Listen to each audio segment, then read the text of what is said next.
good times. Let the good times roll with Adam Hattaway as he prepares to release his new album, High Horse. Produced by Marlon Williams, Adam calls this his mellow and dark record, and although his bandmates from the Haunters are all over it, along with friends like Ernie Bell and Tess Liotta, High Horse is a solo album. So we ask Adam, why? My ego just sort of got the better of me, and I decided that they're pretty much still there. They're coming on tour with me. Right. Elmore was very involved on the record. Right, he kind of co-wrote most of the songs with you, didn't he? Yeah. So, but yeah, it's still the same songwriters, just a kind of different style, less out and out rocking. Okay, all right. And you got and you worked with Marlon Williams. He produced. How'd that happen? I think like 4 years ago now, we had a different producer, and he didn't think he could do it. He wrote a list of possible producers we could use, and Marlon was on that list, and I didn't know that he was that he produced other albums, but he'd just done his album called Make Way for Love, and that's a beautiful record and like great production, just in many ways. And so I always had it in mind to ask him to do it, and then we've been mates for a long time, so he's keen to. And it was the thing. So I guess it's the first album he's produced of someone else where he wasn't one of the artists or the artist. So that's that's interesting. So what kind of discussions did you have with him leading up to hopping into the studio? It was quite a long changing process because I probably asked him like 4 years ago now, and it kept getting pushed back because everyone was busy. So whenever we talked about it, it was like a completely different concept, and it ended up being maybe to take it in a different direction from what we're doing and give us something that we wouldn't necessarily have done ourselves. He ended up deciding to make it very mellow and dark and focused on different things from what we'd done previously. And why did you need or want to make a mellow and dark record? I like lots of different things, and we hadn't done that much ourselves, and I think maybe we've gotten reasonably good in some ways at making rock and roll records, and we just hadn't explored that other side of things. So just for the fact of doing something different that we knew that we always wanted to, and Gotcha. All right. So what did Marlon bring to the table when you got into the studio and you started actually recording and playing and doing stuff? I guess all the sounds that he's sort of cultivated over time, just production techniques and sonic things that we wouldn't necessarily have. There's a lot of crossover style with us and him. But we didn't record it live. We recorded it to a click, doing all the vocals first, and it's completely different from how we'd done it, and we wouldn't have known how to do that, so he brought a lot to it in that sense. So you recorded the vocals first? We recorded a basic guitar guide, and then did all did all the vocals and spent a lot of time doing all the vocals just to that, and then we built everything around the vocals, and that was part of his concept that again I wouldn't have thought of doing that. Yep. And so you, as being the vocalist, how did that affect the way you approached recording? Because it was very different for you. Yeah, it was. I mean, I played to a click, and for some other ways, I guess I felt very exposed because it was all about my focusing on my voice, very up close. And I hadn't done that, so it wasn't because it was just with three good buddies who I who have a lot to offer musically. I didn't feel nervous or anything, but it was very intense, and I knew that the results were going to be worth it, so I really just tried really hard to make it as good as I could. Cool. And it's just great, I like learning new techniques and new ways of recording, and I really that's what I strive for, just learning new things in music. Right. And so does whatever you learn making this record translate to what happens when you're now out on the road and playing them live? We're basically doing a pretty different show for the. You saw the last one, didn't you? You were there too. Yep. it's a bit similar to that, like structurally. We mix it up, but we're doing all the new stuff. So I really wanted to do all the new stuff and to play it as closely to the record as possible, but incorporate some old stuff. So it's pretty. I feel like a really nice mix of things. How it's finding its way into the show, but it's definitely overall more low key live now for now. Gotcha. Now you got a song out just as a video called "Ain't No Surprise," which has something to do with some kind of video game thing, which I am completely unfamiliar with because I'm an old guy and way before my time or after my time. So tell me, what do I need to know about that? Ain't no surprise. I know you tried to hurt me. Ain't no surprise. My mama, you don't deserve me. But we looked into each other's eyes. One of us got left behind. That's the way it goes, ain't no surprise. Well, do you know Finn Johansson? He's a musician. Yeah. I was told that he had made someone a music video that was also a video game, so you could play the game and you could to the music. You could right. Well, I thought it was more going to be like interacting with the music video just a little bit, but it's actually like a fully designed game. I don't know much about games either, Marty, but all I thought was, oh, that sounds different. He's a really talented guy, so he'll make it good, and I won't have to do anything. So perfect. Right, that's a win-win-win. And the cool thing is, it's got music video. It's got video game kind of sounds in the song anyway, because it's got like weird bloop flippity flop, yep. synthy stuff, and really and more kind of paddy MIDI string stuff, and it kind of makes the most sense that we chose that song. So, yeah, cool. And are you much of a gamer? No, but I do have a real soft spot for early 90s DOS games because they were on our Windows computer when I was like 7 years old. So I really like going back and playing them, and the Sega as well. Sega, I actually have one, but every now and then I have a little hoon. But sometimes, actually, one time Marlon tried to get me to play some kind of hard out computer military game. It was like, I don't know, probably Age of Empires, or is that what it's called? I have no idea. Or it could have been Halo. I know as much as you do, honestly, probably. And okay, and couldn't do it. It's like a completely different language from the little screen crawlers that I liked. Yep. It's more it sounds. One song I wanted to touch on was "Mercy for the Weak." We've got a nice little pedal steel thing, it sounds like, working there, and it's like a duet with, who are you singing with? Ernie Bell, you know her? Oh, great, because she's on a couple of tracks, isn't she?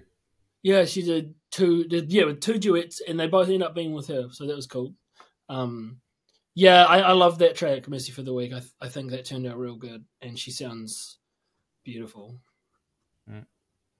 And did you have much discussion with Ernie about how the two of you were going to kind of connect on that song? It's pretty it was pretty quick and easy. Like Marlon said, let's do 2 duets. Yep. And we both went and thought about it and said, who do we want to get? And then the next day I called him up and I was gonna say, maybe do you think Ernie Bell? And he said the same thing to me. So it was obvious we had to get her. So then I happened to be in Auckland, and I think maybe Marlon called her one time and sent the songs to her and gave her a little bit of direction. And then I was at a studio in Auckland and I asked her to come down and just bang it out in like an hour, and it was done. Cool.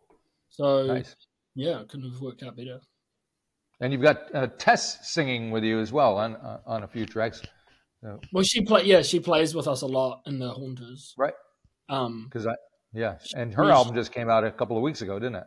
Yeah, it's a good album, right? So, and you're on that, so it's I probably do harmony on that album as she does on mine. It's quite a nice give and take thing. So it sounds like the scene down there is thriving. Does it feel like it to you? It's always been pretty good for an overall, like, it's like a strangely bland cultural wasteland, Christchurch, for the most part. And Well, I've only been there once, and I will say this, and we'll probably this is before I moved here, but when we came here to scope out the place, and I was there for like 3 days, and I didn't get a good vibe. I used to have good nightlife before the earthquake, but this is well before the earthquake, yeah. Musician communities, like the good musician ratio to people who like music is really like out of whack. Like there's lots of good musicians and people that I work with, but there's not many venues, or people couldn't give a rat's about going to shows for the most part. There's lots of people here who support us, who I'm really grateful to, but overall it's a bit strange place. Right. So there you got Tess, who moved here from like France or something. What do you tell her when she's like, "Why are you here?" We were like, "Come move here. It's great. It's the greatest place ever." But we just wanted to get more talented musicians to work with. She was in Wanaka. I don't know why she'd be there. I mean, she likes mountains and stuff, but she's still probably better off here than there. I think so. All right, you got one song that Marlon wrote, "Smile." How did that come about? Loving these questions, by the way, because there's like 3 of these questions and no one's even asked me. Okay. Well, we do what we can. So he showed me this song that it was kind of a bit like inspired by, that Dion album, Born to Be With You? Oh, yeah. It was produced by Phil Spector. That's right. I love that album. And we were talking about that album, and it was a little bit of an influence production-wise on this album, a little bit. But also he'd written a song that was inspired by that, and I loved it. And it was about a time that he lived in Europe. And I was like, oh, man, could we please have that one for this album? Because he wrote years ago. And right. Also, when Delaney produced one of our albums, he wrote us a song, and I wrote a couple songs for Tessa's album. So I always liked that, to do that when they if you can. Anyway, and so, but then he was like, yeah, maybe we can do that. Yeah, and then he was like, yeah, I'll give you guys that song for this record. And then like I went to the studio, and he'd just written all the song list, and something said "Smile," and I was like, what's that? And he's like, oh, just something I wrote last night. And so. And but it's totally right in the core of the sound of the album. It's spooky and sparse and atmospheric and sad, and it's quite a beautiful song, really. Someone playing violin in there somewhere? Yeah, we got violin, and we've got strings, and I'm playing bass on it, which just doesn't usually happen. And it's the only song that I didn't do like 100 takes on, and really, really, really focused on each word, each line, the phrasing, right. I did one take because it's the one song we kind of did live, and I always can still see when I hear it, me leaning over the piano while Marlon was playing it, like clinging on for dear life, just trying to nail it, because I didn't know the song very well, because he just wrote it like the week before by the time we recorded. Right. Yeah, and was it intimidating having Marlon there producing his song being sung by you? No, not intimidating, but I wanted to do a good job, and I also was worried that that's the one song that I'd accidentally sing too much like him. Right. Because every other song me and Elmore wrote, and it just came out naturally, and then he's, sings me a line in his voice, and then I'm trying to get it right, but then I sing it back, I'm like, oh, does that sound too much like him? But no, I mean, we're pretty good buddies, so it's not intimidating, but I do, at the same time, I was just like really trying to find my way into that song, and was harder than the other one. Because as a vocalist, you do some interesting things. You have this falsetto thing that you kind of slide into from now and then. There's Room to Breathe, I think you do that. Yeah. We were going for like do you know the Van Morrison album Veed and Fleece? Yeah. We're kind of going for that a little bit. How did you get introduced to that album? Oh, you're a youngster. Yeah, that goes way back. Yeah. My dad liked that. Yeah. Well, speaking of oldies, I'm impressed that you mentioned Dion, because he's like one of the great underrated guys. He's still out there doing his thing even now, making great records. He's great. Like the last guy from the 50s still standing, and he's got a great. He's definitely should be more known, seen as one of the greats, because he did that when he was a teen pop guy and he had those hits, Run Around Circle stuff, and then he did so many cool rock and roll music records in the 60s, and then come back and do an album like Born to Be With You. That's just such a beautiful album. People do it. Yep. No, very cool, very cool. All right, so we've gone through most of the record, so when you do the videos, how much you're involved? There's a video I see for High Horse. Mm. What can you tell me about the visualization of your music?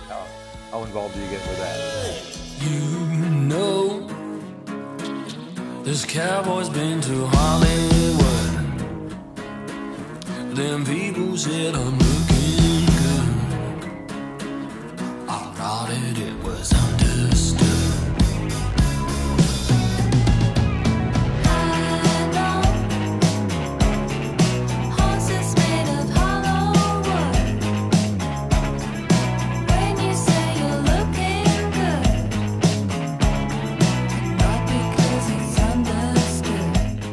I'm not really a big music video guy. I don't really watch them or have much input or many ideas about them. But if I believe that we need them to get people to listen to the music. Yeah, and so I just try to get other people to make them. And Marlon made that one because he just had an idea. Oh, cool. And, it's just me and Elmore messing around. Playing pool and wearing cowboy hats. So it wasn't too much acting involved there. And then the next one Gina made, and that was really good because she was just like, just be yourself, just don't jump around and do whatever feels natural to the song. And somehow I felt comfortable enough to do that. So getting more comfortable with it. And good. Because Marlon's done a bit of acting. Do you ever consider doing that? No, but every now and then someone tries to get me to do some acting, and I think, it's probably it's performing, it's be better than working. I hate the idea of jobs, and so I've given it a go. I wasn't really acting, but I had to do a little bit of acting in this production that I was playing music in last year, and it was, I don't know, I like the idea of it, but I don't think I'm good at it, so I probably leave it for now. All right. Well, you never know. Might be something you can dabble in.